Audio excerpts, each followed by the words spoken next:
And welcome, brothers, sisters, working class heroes. Brothers, sisters, working class heroes. This is The Rick Smith Show. Thanks so much for tuning in. Today on the big program, lots to get to, lots to talk about. Amazing things going on right before our very eyes. And what we're seeing right before our very eyes is a mass uprising of working class people who are fed up and are saying, you know what, we've had enough. We're mad as hell, and we're not going to take it anymore. You've got teachers in Oklahoma and Kentucky right now in the streets. You've got teachers in Arizona who are organizing and, well, very soon may find themselves marching in the streets, putting down the chalk, folding their arms, and marching in the streets for better wages and, more importantly, better funding for public education for their students. You know, for too long, what's going on in this country is politicians have gotten away with robbing from the education coffers. And also, you look at over the years, what has happened is teachers have silently taken the attacks and the slurs that come from right-wing politicians and pundits who have stolen from that education pot. They have stolen money from education to dole out to corporate welfare, tax breaks for the wealthy. Understand, what we have been living under for the past 35 years is this right-wing ideology, this supply-side voodoo Reaganomics, this kind of really trickle-down tax cut fetish that has really gripped this nation and, well, created the wealthiest wealth class in the history of civilization, while simultaneously taking food from the mouths of children. The reality is, though, none of this is new. We've known, well, for an entire generation that it's reverse Robin Hood. We're stealing from the poor. We're stealing from the workers to hand to the well-to-do. We've known that. This isn't new. What is new is the fact that finally these teachers have said enough. And maybe we're going to see a new dawn of activism, a new dawn of active, engaged, articulate teachers. And hopefully this emergence will educate the rest of us. I mean, I think it's fantastic that teachers are the ones leading this uprising. What better lessons for our kids to learn? What better lessons for the next generation to learn? That they have power. The fact that they're the ones educating American workers about the power of solidarity, the power of organizing, the power of saying no more. You know, for too long, way too long, we've allowed the status quo in places like Washington, D.C. and state houses across the country to, well, steal from us. And you go back to the Great Recession. I mean, since the Great Recession, billions of dollars have been stolen and redistributed upward, right up to the very top, to the 1%, to the corporate titans, and away from workers, away from our children, away from our infrastructure, away from our future, to feed this insatiable appetite of the Wall Street profiteers and the 1%. And now, finally, it's time, finally, to say enough. Enough already. And to finally, once and for all, kill off those Reagan-era myths that seem to grip our society. This lunacy that somehow tax cuts are going to create jobs. If we give more to the very wealthy, it will eventually trickle down to the rest of us. Isn't that what we were told? It was going to be great. They were going to invest in plants, and they were going to invest more money in their workers, and it was going to be great. It was going to be this utopia. The free market profiteers had it all figured out. Uncle Milty, Milton Friedman, and the rest of them, everything's about consumers.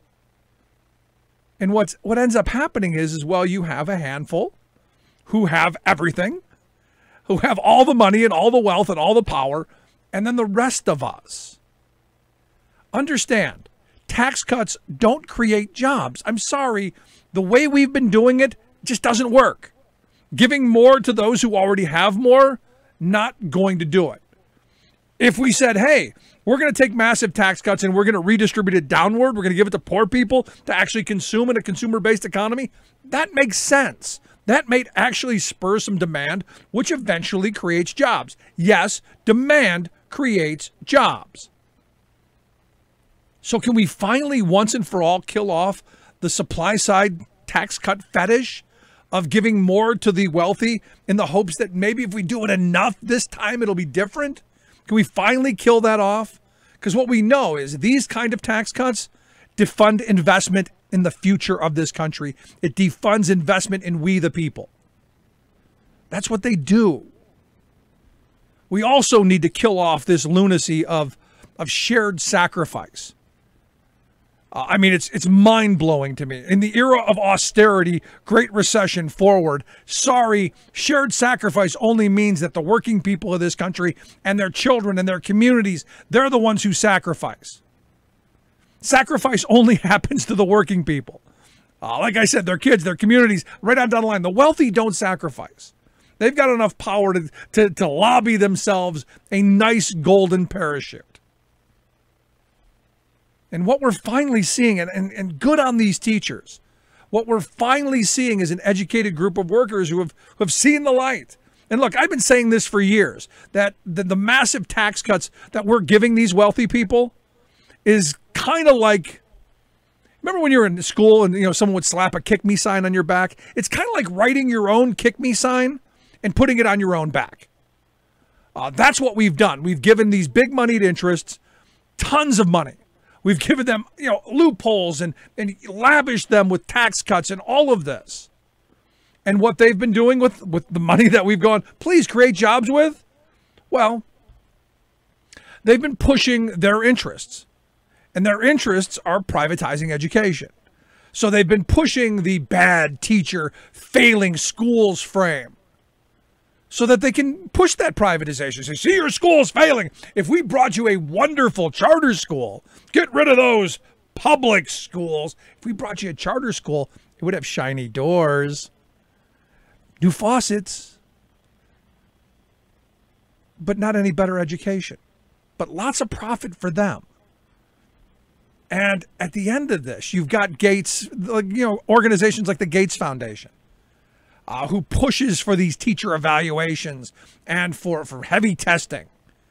You've got the Eli and Edith Broad Foundation, who literally wrote the handbook on how to close massive numbers of public schools. You've got the Walton Foundation, who've spent hundreds of millions of dollars promoting charter schools and voucher programs. You've got the American Legislative Exchange Council, who've come up with every bad idea under the book to harm public education while pushing these failed charters and these bad voucher schemes. And of course, you've got the Koch brothers. You've got them and their state policy networks and the big money interests who've been pushing this ideology down our throats. You look at the Koch's state policy networks, all of these think tanks who constantly spew this ideology that politicians then push, they make for their own and, well, use to hold our kids hostage. And I keep saying at some point, we as parents, we as educators, we as citizens have to somehow take back our education. This, what we're seeing going on right now, and it's not going to stop because we've defunded public sector programs. We've defunded our social safety net. The reason people are so angry, the reason people are so frustrated is our lives aren't getting better. We see the president running around saying, the economy's better than it's ever been. We just gave $1.5 trillion tax cut to people who are wildly wealthy. And what's the message coming back out of that? Oops. They're literally, and I love this. Paul Ryan took a little heat for his honest tweet. He honestly tweeted out that a woman in Lancaster, Pennsylvania, a teacher, was happy with the $1.50 a week raise that she got, and she was thrilled with the idea that she was going to be able to pay for her Costco membership. I'm not making this up. He actually thought that this woman was thrilled with a $40 a year increase in her take-home pay. When you look at the fact that, the 1% is pocketing tens of thousands of dollars.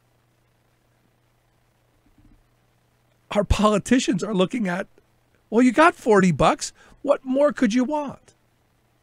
Well, what we want is well-funded education.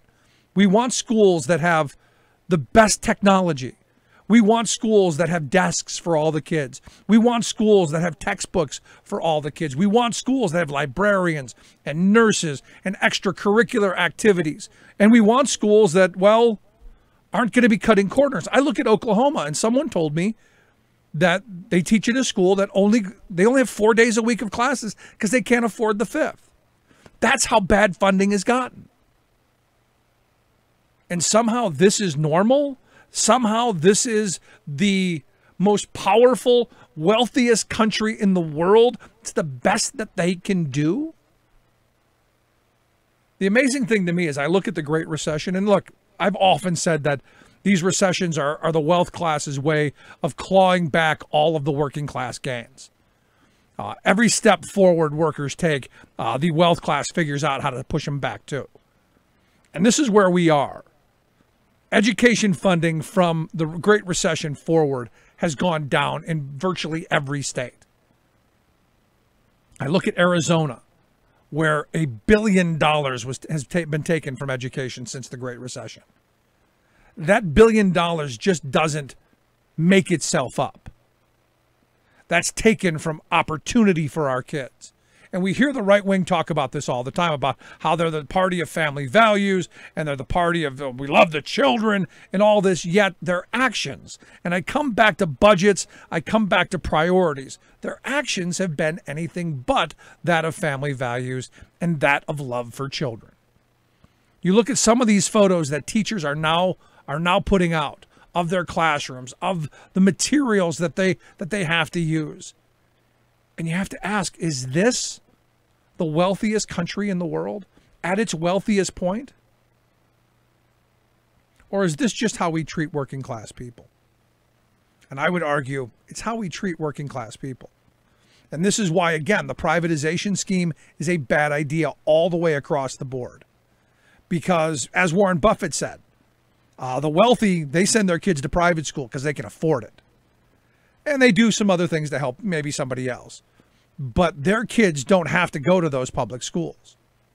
If we pushed for much stronger public schools and stopped subsidizing the private schools and stopped subsidizing the wealthy to send their kids, if everyone went to the same schools, do you think they'd be better?